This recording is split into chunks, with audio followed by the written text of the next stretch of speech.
বিশেষ করে যুবক যারা, এখানে আমি অনুরোধ করবো যে যুবক সকল তুমি নিজের তাকওয়া বালা বানাও, তুমি গুনাহ থেকে নিজের পাক এবং সাফ বানাও এবং দিনের জ্ঞান অর্জন করো।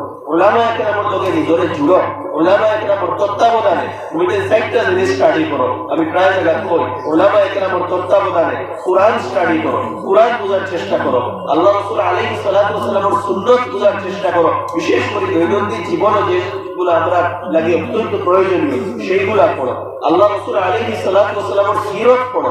আল্লাহ রাসূল আলাইহিস সালাতু ওয়াস সালামের জীবন কিভাবে আসলো, ভেরিয়াস ডাইমেনশন আল্লাহ রাসূল আলাইহিস সালাতু ওয়াস সালামের জীবনের, সেইগুলা স্টাডি করো। আর 4 নম্বর সাহাবা একরাম রিজওয়ানুল্লাহি তাআলা আলাইহিম আজমাইনের জীবনকে স্টাডি করো। আসহাবুন নুজুম, আমার সাহাবী আল্লাহ রাসূল ফরমাইছেন আমার সাহাবা আকাশের তারকা সদৃশ, তারা জীবনে আমরা স্টাডি করতে লাগবো এবং তারা যেগুলো আমরা জীবন থেকে পাইবো, আমরা পড়িব, শিখবো, ওগুলো নিজের জীবনে বাস্তবায়িত করো। তাকওয়াওয়ালা যুবক নিজের গড়িয়া তোলো, গুনাহ থেকে বাঁচো, উদ্দেশ্যপূর্ণ জীবন তোমার গড়িয়া তোলো এবং নিজের মধ্যে স্কিল গড়িয়া তোলো এবং উম্মতের স্বার্থে নিজের জীবনকে উৎসর্গিত করো।